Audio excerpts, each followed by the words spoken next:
Are you still waiting to save up 20% before buying your home? Or are you thinking about lowballing your first offer? Well, stop right there because these myths could actually cost you thousands of dollars and even your dream home. In this video, I'm going to cover the 10 home buying myths that buyers fall for and uncover the real truth so that you can buy with confidence. Let's kick things off with the first myth that I hear all the time, and that is that you need to buy a home with 20% down. And that is just not true. In fact, many buyers are shocked when they hear that they can buy with as little as 3% down. And if you qualify for a USDA loan or a VA loan, you could buy a house with 0 down. Now, will 20% down save you from having to pay for private mortgage insurance? Yes, absolutely. But waiting to save up that much money could sideline your home buying purchase for years while interest rates and home prices keep moving. Think about it. Would you rather own a home now and start building equity, or spend the next 5 years trying to save up only to find out that home prices are way more expensive? Now let's move from financing myths to negotiation myths, because how you make your first offer can set the entire tone for your deal. Some buyers believe that they should start with a lowball offer just to test the waters. But here's the problem. Sellers,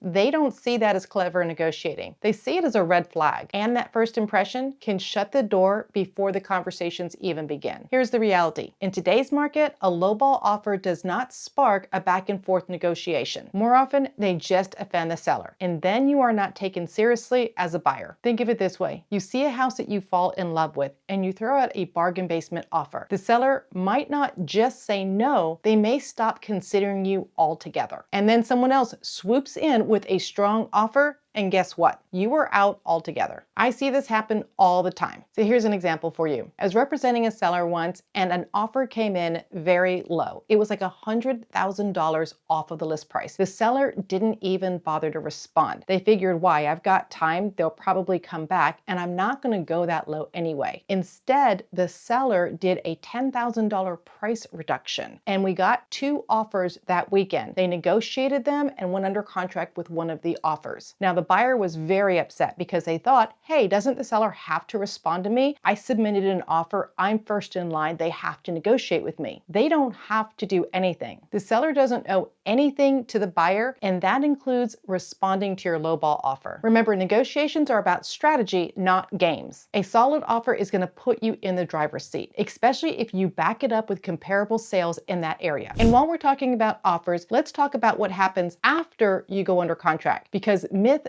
3 is where buyers try to cut corners and it ends up biting them. Skipping the home inspection so you can save a little money is one of the riskiest moves you can make. And I 100% do not ever advise that. The inspection is your safety net. It's the only chance you're going to have to uncover hidden issues before you are locked into the deal. Yes, I understand inspections do cost money, but skipping them can cost you thousands of dollars in repairs that you did not see coming. I am talking about hidden roof leaks, electrical problems, and even foundation issues. All things that you are not going to notice in a quick walkthrough. I've seen buyers save $500 for the home inspection only to have a bill for $15,000 6 months after closing. Here's the truth. An inspection is like an insurance policy. In many cases, it gives you peace of mind and the power to negotiate repairs or walk away if the issues are too big. Now, once the inspection is done, you think the hard part is over. But here's a myth that can sneak up on you even earlier in the process. Some buyers believe if they find the house online, they don't need an agent. After all, the listing is right there. Why not just go directly to the seller's agent? Here's the truth. The listing agent's job is to represent the seller and get them the best deal. Their loyalty, their contract, and their paycheck all tie back to the seller, not to you. That means when you go into the process without your own agent, you're negotiating on your own against somebody who does this for a living. And let's be honest, that's not a fair fight. If you don't already have a real estate professional in your corner, you don't have to go it alone. If you're moving to the Gainesville or Ocala area, I would love to connect with you. Just scan the QR code or click the link in the description below. If you're moving anywhere else, I have relationships in every city and every state. I would be happy to help you find a top agent in that market to work just for you. All right. Now that you've got an agent on your side, that is great. Let's talk about budgets, because myth number 5 is how buyers end up house poor, and one that trips up a lot of buyers when it comes to budgeting. Some buyers think that the bank has approved you for $600,000, so you have to spend $600,000 when buying your house. But banks approve you on formulas, not your lifestyle. Just because you can buy the biggest house doesn't mean you should buy the biggest house. Because what we call house poor means that you are stuck paying for your mortgage with little money left over for travel, emergencies, or even decorating your new place. The smart move is to find a house that fits your budget and your lifestyle, not just making sure that you maximize the number that the bank gave you on that piece of paper. And here's the thing, the next one is what shocks most buyers when I bring it up. And you've probably heard it too, and that's the idea that you should wait to buy until the interest rates drop. It sounds logical, right? I mean, if interest rates are high, just wait. Here's the problem. While you're waiting for interest rates to fall, home prices may keep rising. That means that the house that was in your budget may be outside of your budget in 6 months. Plus remember, you can always refinance later if the rates drop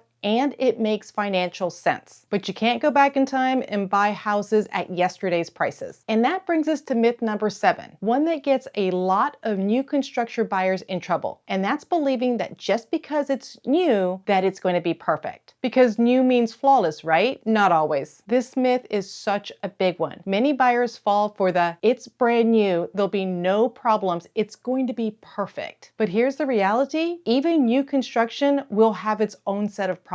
I know I work with a lot of buyers who do buy new construction. And let me tell you, there is no perfect home. I have seen everything from plumbing issues to electrical shortcuts and even roofs that weren't done correctly. I've even had some of those issues happen when I bought new construction. That is why inspections are just as important on new construction as they are resales. Don't assume that brand new means problem-free. And since we're talking about what keeps buyers from buying, let's clear up another huge misconception. This one is about student loans. I hear this one all the time. A buyer will say to me, well, I have student loans, I'm never going to qualify for a mortgage. And that is not true. The reality is that lenders look at your entire financial picture, your income, your debt to income ratio, your credit score, not just whether you have student loans. I have worked with plenty of buyers that had student loans and still bought a house. As long as your financial picture is in good shape, student loans alone will not disqualify you. Now, if you've made it this far, don't stop at myth 9 and 10, because these are the ones that people believe the most and can derail your home search. Just because a home is listed at $500,000 does not mean that it is worth $500,000. The listing price is simply what the seller hopes to get. The true value of the home depends on recent comparables, the condition of the home, and market demand. That's why working with a top agent to analyze the comparables is so important, because you don't want to overpay, but you also don't want to lose out assuming that every list price is negotiable. And finally, let's bust myth 10, because this one can get buyers in trouble in competitive markets. In a competitive market, it's easy to feel panic. Like if you don't make an offer right now, you are going to lose out on the house. And that is where this myth comes from, that you should buy sight unseen just so that you don't miss out. But here's the truth, buying blind is one of the riskiest moves that you can make. Photos online are designed to highlight the best